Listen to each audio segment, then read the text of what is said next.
नमस्ते प्यारे बच्चों। हिंदी व्याकरण के अंतर्गत समास भाग 3 के इस वीडियो में मैं आप सभी का स्वागत करती हूँ।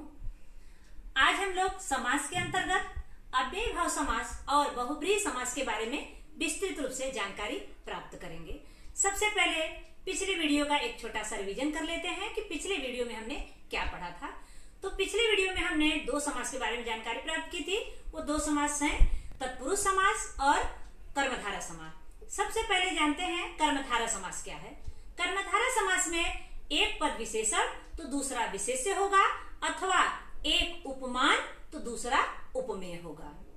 इसी तरह तत्पुरुष समास के बारे में जान लेते हैं कि तत्पुरुष समास में क्या था। तो तत्पुरुष समास में उत्तर पद प्रधान होता है और सामासिक विग्रह करते समय विभक्तियों और प्रसर्गों का प्रयोग किया जाता है और समस्त पद बनाते समय विभक्तियों या प्रसर्गों का लोप हो जाता है। तत्पुरुष समास में हमने 7 प्रकार के बारे में जानकारी प्राप्त की। वो 7 प्रकार कौन कौन से हैं? तो कर्म तत्पुरुष समास, करण तत्पुरुष समास, संप्रदान तत्पुरुष समास, अपादान तत्पुरुष समास, अधिकरण तत्पुरुष समास, संबंध तत्पुरुष समास और न्यय तत्पुरुष समास। इस प्रकार 2 प्रकार के समास के बारे में हम लोग जानकारी प्राप्त किए थे वीडियो में। आज हम लोग अव्ययी भाव समास के बारे में जानकारी प्राप्त करेंगे कि अव्ययी भाव समास क्या है। अव्ययी भाव समास, अव्यय का भाव छुपा हो जिसमें वो अव्ययी भाव समास होता है। अब हम जानते हैं अव्यय क्या है। अव्यय, अ उपसर्ग लगा हुआ है, व्यय मूल शब्द है। सबसे पहले जानते हैं व्यय क्या है। तो व्यय का अर्थ है खर्च होना, लेकिन जब उसमें अ लग गया, अव्यय जो खर्च न हो अर्थात अव्यय। अव्यय में अव्यय किसे कहते हैं? तो जिसके लिंग, वचन, कारक, काल आदि में कोई परिवर्तन नहीं होता है उसे अव्यय कहते हैं। जिसके लिंग, वचन, कारक, काल आदि में कोई परिवर्तन नहीं होता है उसे अव्यय कहते हैं। तो अव्यय से ही अव्ययी भाव बना है अव्ययी भाव समास। तो अव्ययी भाव समास के बारे में हम जानेंगे कि अव्ययी भाव समास की परिभाषा क्या है, उसका समस्त पद कैसे बनते हैं और उसका सामासिक विग्रह कैसे किया जाता है। तो देखते हैं अव्ययी भाव समास की परिभाषा क्या है। जिस समास में पूर्व पद अव्यय एवं प्रधान हो तथा उसके संयोग से समस्त पद भी अव्यय बन जाए उसे अव्ययी भाव समास कहते हैं। इसका सामासिक विग्रह करते समय अंत में तक, रहित, बिना, के अनुसार आदि का प्रयोग किया जाता है। प्यारे बच्चों, अव्ययी भाव समास, जिस समास में पूर्व पद अव्यय एवं प्रधान हो और उसके संयोग से दूसरा पद भी अव्यय बन जाए उसे हम क्या कहते हैं? अव्ययी भाव समास कहते हैं। इसका सामासिक विग्रह करते समय अंत में तक, रहित, बिना, के अनुसार आदि का प्रयोग किया जाता है। ध्यान रखना है, पहला पद पूर्व पद इसका अव्यय होगा और पूर्व पद अव्यय हो गया इसलिए इसके संयोग से समस्त पद भी अव्यय बन जाता है। आइए उदाहरण के माध्यम से देखते हैं। समस्त पद विग्रह है। अब देखेंगे आजीवन। अब यहाँ पे आ देखिए उपसर्ग है, आजीवन। अब जीवन रहने तक, जहां पे आ लगा हुआ है उपसर्ग वहां पे देखेंगे तक का प्रयोग किया गया है सामासिक विग्रह करते समय और समस्त पद बनाते समय लोप हो गया है उसका। आमरण, मरण तक। अब यहाँ पर भी देखेंगे आ उपसर्ग है और आ अव्यय है। आ उपसर्ग भी है और अव्यय भी है और आ अव्यय के साथ दूसरा पद भी अव्यय बन गया है। आमरण, मरण तक। आ जन्म, इसका भी पूर्व पद अव्यय है और पूर्व पद के साथ समस्त पद भी अव्यय बन गया है। जन्म तक। ऐसे यहाँ पे देखेंगे जहां पे नी लगा है, नी उपसर्ग लगा हुआ है, वहां पे देखेंगे रहित शब्द का प्रयोग किया गया है विग्रह करते समय। निडर, डर से रहित। निर्विवाद, विवाद से रहित। निश्चिंत, चिंता से रहित। अब यहाँ पे देखेंगे जहां पे बे उपसर्ग है वहां पे बिना शब्द का प्रयोग किया गया है सामासिक विग्रह करते समय। बेवजह, बिना वजह के। बेदाग, बिना दाग के। ऐसे ही यथाशक्ति, शक्ति के अनुसार। यथासंभव, जितना संभव हो सके। प्रतिदिन, हर दिन। घड़ी घड़ी, हर घड़ी। बार बार, बहुत बार। अब देखेंगे इसका पूर्व पद क्या है आपका?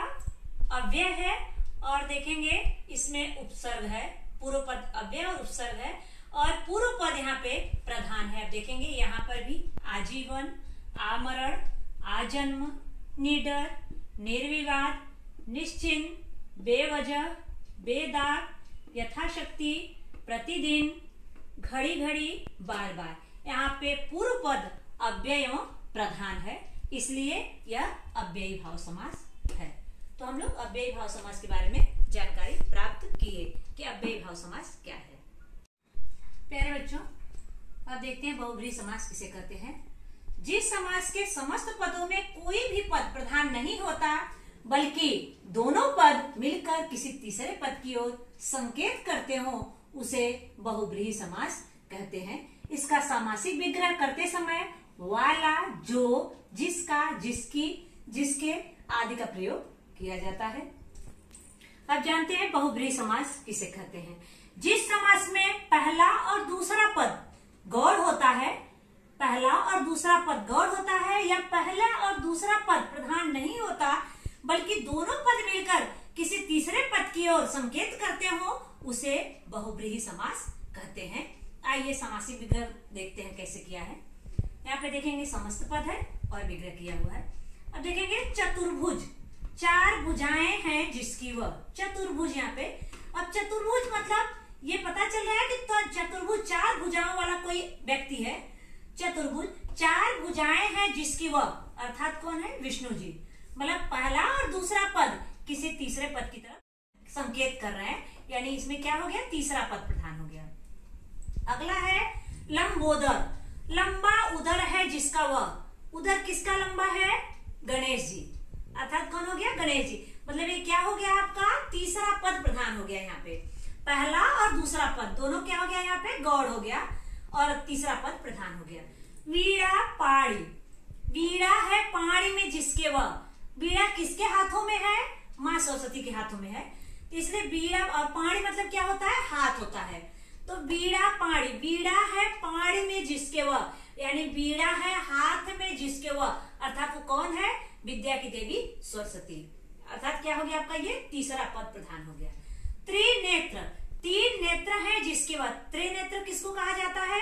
देखिए त्रिनेत्र, तीन नेत्र है जिसके वह, अर्थात कौन है? शंकर जी। पीतांबर, पीत है अंबर जिसके वह, पीत है यानी पीला, पीला है अंबर जिसके वह, अर्थात विष्णु जी और कृष्ण जी दोनों का। इसमें क्या हो गया आपका? तीसरा पद प्रधान हो गया। नीलकंठ, नीला कंठ है जिसका वह, नीलकंठ किसको कहा जाता है? शंकर जी को। यहाँ देखेंगे तीसरा पद प्रधान है। पंचानन, आनन मतलब क्या हो गया आपका? मुख, आनन मतलब मुख। पांच आनन है जिसके वह, पांच आनन, पांच मुख वाला किसको माना जाता है? या पांच मुख वाला कौन है? पांच मुख वाला कौन से भगवान को माना जाता है? तो शंकर जी को माना जाता है। मतलब पांच आनन है जिसके वह, अर्थात कौन है? शंकर जी। षडानन, षट आनन है जिसके वह, छह आनन वाला या छह मुख वाला किसको माना जाता है? कार्तिकेय। अर्थात क्या हो गया? यहाँ पे तीसरा पद प्रधान हो गया। चतुरानन, चार आनन है जिसके वह, अर्थात चार मुख वाला कौन है? ब्रह्मा जी हैं। वज्र पाणी, फिर देखिए यहाँ पे पाणी है, पाणी मतलब हाथ। वज्र है पाणी में जिसके वह, वज्र अर्थात ये एक हथियार है, ये शस्त्र है। ये वज्र है पाणी, वज्र किसके हाथों में है? इंद्र के, जिसके वह, अर्थात कौन है? इंद्र। मृग नयनी, मृग के समान नयन है जिसके वह, अर्थात क्या हो गया यहाँ पे? सीता जी या किसी के जिसकी आंखें हो, मतलब कोई तीसरा व्यक्ति है। मृग नयनी, मृग के समान नयन है जिसके वह, अर्थात सीता जी। कमजोर, कम है जोर जिसमें वह, अर्थात क्या हो गया? कमजोर। शैलजा, शैल से जन्म लेने वाली हो जो, वह कौन शैल से जन्म लिया है? माता पार्वती।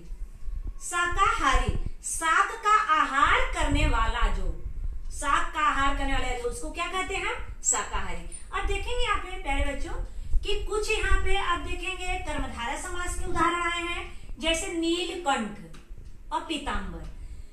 कर्मधारय समास में हम पढ़े पीतांबर, पीला अंबर, मतलब पीला क्या हो गया? अंबर की विशेषता बता रहा था। तो पीला विशेषण हो गया और अंबर विशेष हो गया। लेकिन वही जब यहाँ बहुब्रीहि समास में आ रहा है तो इसमें कोई तीसरा पीत है, पीला अंबर है जिसका अर्थात तो पीला अंबर कौन पहनता है? तो विष्णु जी। मतलब सामासिक विग्रह करते समय हमें ध्यान देना है। ऐसे नीलकंठ, वहां पर नीला कंठ है, नीला कंठ। अब कंठ क्या हो गया? विशेष्य, और नीला क्या हो गया? विशेषण हो गया। लेकिन यहाँ पर आपका नीला कंठ है जिसका नीला कंठ, नीलकंठ किसको कहा जाता है? तो शंकर जी को। वैसे ही आप देखेंगे यहाँ पे द्विगु समास का आया है, चतुर्भुज, चार भुजाएं हैं जिसकी वह, और चार भुजाओं का समूह। अब चार भुजाओं का समूह लिखोगे तो द्विगु समास आ जाएगा, और चतुर्भुज चार भुजाएं हैं जिसकी वह, अर्थात क्या आ जाएगा आपका? विष्णु जी। ऐसे ही यहाँ पर भी त्रिनेत्र, तीन नेत्र है जिसके वह, अगर तीन नेत्रों का समूह लिख देंगे तो द्विगु समास हो जाएगा, और तीन नेत्र है जिसके वह हो जाएगा तो क्या होगा आपका? बहुब्रीहि समास होगा। ऐसे यहाँ पे पंचानन, पांच आननों का समूह, ये क्या हो जाएगा आपका? द्विगु समास हो जाएगा। लेकिन पांच आनन है जिसकी वह, अर्थात पांच मुख वाला कौन है? शंकर जी हैं। तो यहाँ पे तीसरा पद प्रधान हो जाएगा, इसलिए क्या हो जाएगा आपका? बहुब्रीहि समास। यहाँ पे षडानन, सट आनन, अब यहाँ पे छह आननों का समूह, तो क्या हो जाएगा आपका? छह आननों का समूह, तो क्या हो जाएगा आपका? द्विगु समास हो जाएगा। लेकिन सट आनन है जिसके वह, अर्थात छह मुख वाला कौन है? कार्तिकेय। मतलब यहाँ पे तीसरा पद प्रधान हो गया, तो बहुब्रीहि समास हो जाएगा। ऐसे ही चतुरानन, चार आनन है जिसके वह, अब यहाँ पे चार आननों का समूह होगा तो आपका क्या हो जाएगा? द्विगु समास हो जाएगा। लेकिन चार आनन है, चार मुख है जिसके वह, अर्थात चार मुख किसके हैं? ब्रह्मा जी के। इसलिए सामासिक विग्रह करते समय हमें ध्यान देना है कि किस प्रकार हम सामासिक विग्रह कर रहे हैं। कुछ है जो एक दो समास में भी आते हैं, एक दो प्रकार के, दोनों प्रकार के समास में आते हैं, लेकिन सामासिक विग्रह करते समय हमें ध्यान देना है। प्यारे बच्चों, हमने समास के विभिन्न प्रकारों और उप प्रकारों के बारे में विस्तृत रूप से जानकारी प्राप्त की। आइए उसी का एक संक्षिप्त रिवीजन कर लेते हैं। सबसे पहले हम लोग द्वंद्व समास के बारे में जानते हैं। द्वंद्व समास क्या है? द्वंद्व समास में दोनों पद प्रधान होते हैं और दोनों पद संज्ञा होते हैं, दोनों पद जोड़ी में होते हैं।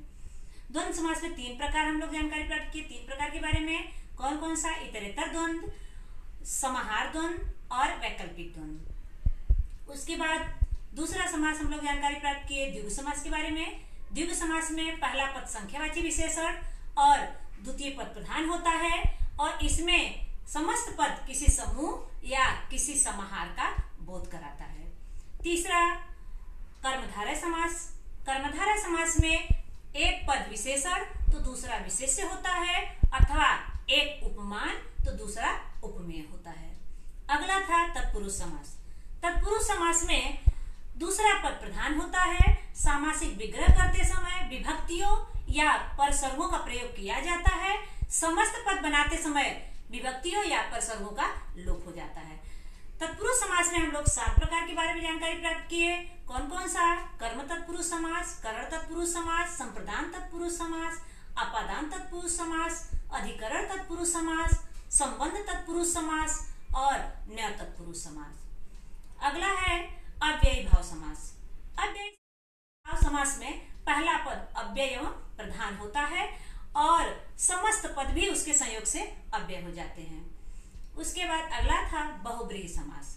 बहुब्रीहि समास में पहला और दूसरा पद किसी तीसरे पद की तरफ इंगित करते हैं, या तीसरा पहला और दूसरा पद किसी तीसरे पद की तरफ संकेत करता है, तीसरा पद प्रधान होता है।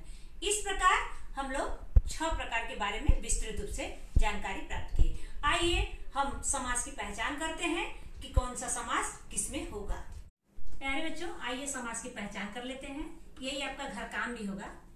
देखिए, मान सम्मान, मान सम्मान, यहाँ पे दोनों पद प्रधान है, इसलिए कौन सा समास होगा आपका? द्वंद्व समास होगा। दोनों पद प्रधान है, इसलिए कौन सा समास होगा आपका? द्वंद्व समास होगा। ऋषि मुनि, ऋषि और मुनि, ऋषि और मुनि, इसलिए ये भी कौन सा समास होगा आपका? द्वंद्व समास होगा। घर द्वार, घर और द्वार, ये भी कौन सा समास होगा आपका? द्वंद्व समास होगा, क्योंकि यहाँ पर भी दोनों पद क्या है? प्रधान है और दोनों पद संज्ञा है। यहाँ पर भी दोनों पद प्रधान है और दोनों पद संज्ञा है। यहाँ पर भी दोनों पद प्रधान है और दोनों पद संज्ञा है, इसलिए कौन सा समास होगा? तीनों द्वंद्व समास होगा। अगला है आपका गजानन। अब देखेंगे गजानन, गज के समान है आनंद जिसके वह। अब गज के समान, गज मतलब क्या होता है? हाथी, आनंद मतलब मुख। गज के समान आनंद है जिसके वह, गज के समान मुख किसका है? अर्थात क्या हो गया? गणेश जी। मतलब इसमें क्या हो गया आपका? तीसरा पद प्रधान हो गया, इसलिए कौन सा समास होगा? ये कौन सा समास होगा आपका? बहुब्रीहि समास होगा। अब यहाँ पे देखेंगे महाराजा। कभी कभी एक ही उदाहरण में दो समास के लक्षण छिपे रहते हैं। अब देखिए महाराजा, अगर हम करेंगे महान राजा तो महान आपकी क्या हो गई? राजा की विशेषता हो गई, इसलिए एक विशेषण और दूसरा विशेष्य होगा, तो वो कौन सा समास हो जाएगा? कर्मधारय समास होगा। लेकिन महान राजा है जो वह, अर्थात इसमें क्या हो गया? पहला और दूसरा पद किसी तीसरे पद की तरफ इंगित कर रहे हैं, इसलिए वो कौन सा समास हो गया? बहुब्रीहि समास। इसलिए इसमें क्या हो गया? कर्मधारय समास भी होगा और सामासिक विग्रह में अंतर होगा, और कौन सा समास होगा? बहुब्रीहि समास भी होगा। अगला है आपका अज्ञान। न ज्ञान हम लोग पढ़ चुके हैं तत्पुरुष में। तत्पुरुष में सातवां प्रकार था न्य तत्पुरुष। न ज्ञान, यहाँ पे देखेंगे अ उपसर्ग है, पहला पद नकारात्मक होता है, यहाँ पे क्या होगा आपका? न ज्ञान। कौन सा तत्पुरुष समास? अगर तत्पुरुष समास लिखना होगा तो सिर्फ तत्पुरुष समास लिखेंगे, नहीं तो न्य तत्पुरुष समास। विधवा। अब यहाँ पे विगत है ध जिसका वह, विगत मतलब मृत्यु, विगत है ध जिसका वह, विगत मतलब मृत्यु, विगत है ध मतलब पति, मृत्यु है पति जिसका वह, उसको क्या कहते हैं हम? विधवा कहते हैं। इसलिए कौन सा? यहाँ भी तीसरा पद प्रधान हो रहा है, इसलिए कौन सा समास होगा आपका? बहुब्रीहि समास। ध्यान रखें, विगत है ध जिसका वह, विगत मतलब क्या हो गया आपका? विगत मतलब मृत्यु और ध मतलब पति, मतलब यहाँ पे तीसरा पद यहाँ पर भी प्रधान हो रहा है। यहाँ पे सीताराम। अब देखेंगे यहाँ पे योजक चिन्ह नहीं है, लेकिन सीताराम। अब यहाँ पे दोनों पद प्रधान है और दोनों पद संज्ञा है, इसलिए कौन सा समास होगा आपका? ये समास होगा आपका द्वंद्व समास। अगला है आपका 20-25। यहाँ पर भी देखेंगे, हम संख्या पढ़ते हैं, यहाँ पे भी संख्या है, लेकिन यहाँ पे दूसरा पद प्रधान है, यहाँ पे दोनों पद प्रधान है, 20 और 25। अब यहाँ पे समासिक विग्रह करते समय जब जिसमें दोनों पद प्रधान हो और दोनों पद संज्ञा हो, तो क्या कौन सा समास होगा आपका? 20 या 25। कौन सा समास होगा? ये भी आपका द्वंद्व समास। द्वंद्व में आपका वैकल्पिक समास होगा, क्योंकि या है 20 होगा या 25 होगा। महावीर। महावीर है जो वह, अर्थात तीसरे पद की तरफ इंगित हो रहा है, तो कौन सा समास होगा? बहुब्रीहि समास। इसमें बहुब्रीहि समास भी होगा और कर्मधारय समास भी होगा। अगला है पंचवटी। 5 वटों का समूह। आप देखेंगे 5 गिनती आया है और दूसरा पद प्रधान है, 5 वटों का समूह, और समस्त पद किसी समूह या किसी समाहार का बोध करा रहा है, इसलिए कौन सा समास होगा? ये द्विगु समास होगा। अगला है आपका दुबे। 2 वेदों का समूह। कौन सा समास? दू मतलब दो वेदों का समूह, ये कौन सा समास होगा आपका? यहाँ भी क्या होगा आपका? द्विगु समास होगा। अगला अठन्नी। 8 आनों का समूह। अठन्नी 8 आनों का समूह, यहाँ भी कौन सा समास होगा? यहाँ पे आपका द्विगु समास होगा, क्योंकि पहला पद क्या हो गया? यहाँ पे संख्या हो गई, पहला पद संख्या हो गई। लाल मिर्च। मिर्च कैसी है? लाल, यानी मिर्च की विशेषता बता रहे, मिर्च कैसी है? लाल। लाल क्या हो गया आपका? विशेषण, और मिर्च आपका विशेष, इसलिए कौन सा समास हो गया? ये आपका कर्मधारय समास। 9 रत्न। 9, यहाँ पर भी देखेंगे गिनती आ गया है, 9 रत्नों का समूह, कौन सा समास होगा आपका? द्विगु समास होगा। 9 रत्नों का समूह, द्विगु समास। त्रिकाल। 3 कालों का समूह, यहाँ पर भी कौन सा समास होगा आपका? यहाँ पर भी गिनती आई है, संख्या आई है, इसलिए ये भी कौन सा समास होगा आपका? द्विगु समास होगा। नील गाय। अब यहाँ पे देखेंगे नीली गाय। नील गाय, नीली गाय। गाय कैसी है? नीली है, गाय की विशेषता बताई जा रही है, इसलिए नीली क्या हो गई आपका? विशेषण, और गाय आपका विशेष्य, इसलिए कौन सा समास होगा ये आपका कर्मधारय समास होगा। नवरात्रि, नवरात्रियों का समूह, यहां पर भी देखेंगे संख्या आई है, नवरात्रियों का समूह। नवरात्रियों का समूह कौन सा समास होगा आपका, ये द्विगु समास होगा। अविवेक, अब यहाँ पे देखेंगे और उपसर्ग आया है और इसमें क्या है, नकारात्मक है। यहाँ पर भी कौन सा समास होगा, नकारात्मक है, इसलिए न्य तत्पुरुष समास है ये। न विवेक न्य तत्पुरुष समास। अगर खाली तत्पुरुष समास लिखोगे 10वीं के एग्जाम में या 9वीं परीक्षा में तो भी आपको पूरा नंबर मिलेगा। सामासिक विग्रह करोगे तो न विवेक और समास का नाम लिखना होगा तो तत्पुरुष समास या न तत्पुरुष समास। अज्ञान, न यहां पर भी देखेंगे उपसर्ग और नकारात्मक है, न ज्ञान, यहां पर भी क्या हो गया, न तत्पुरुष समास। फिर अगला देखिए आपका महात्मा, महान आत्मा, हम लोग पढ़ चुके कर्मधारय में इस उदाहरण को। महान आत्मा, आत्मा कैसी है, महान है। आत्मा की विशेषता बताई जा रही है कि आत्मा महान है, मतलब यहाँ पर क्या हो गया, महान आपका विशेषण और आत्मा आपका विशेष्य।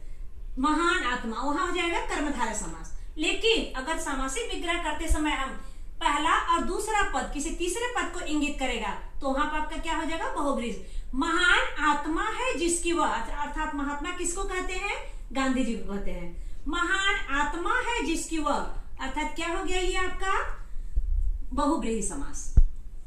अगला है आपका दशानन। अब यहाँ पे देखेंगे, अब यहाँ पर ये देखेंगे कभी कभी एग्जाम में पूछ सकता है कि महात्मा, क्वेश्चन आया कि महात्मा है, अब समास कौन सा समास है, तो वहां पे कर्मधारय या बहुब्रीहि दोनों में से एक ही दिया रहेगा और द्वंद्व द्विगु आदि दिया रहेगा। तो वहां से अगर कर्मधारय या बहुब्रीहि दोनों में से एक होगा तो आप दोनों में से एक, अगर कर्मधारय होगा तो कर्मधारय लगाओगे, बहुब्रीहि रहेगा तो बहुब्रीहि लगाओगे। ऐसे आपका है दशानन। अब यहाँ पे दशानन 10 आननों का समूह, ये आपका हो जाएगा द्विगु समास। लेकिन यहाँ पे तीसरा पद भी इंगित कर रहा है, पहला और दूसरा। 10 आनन है जिसके वह, अर्थात कौन है, रावण।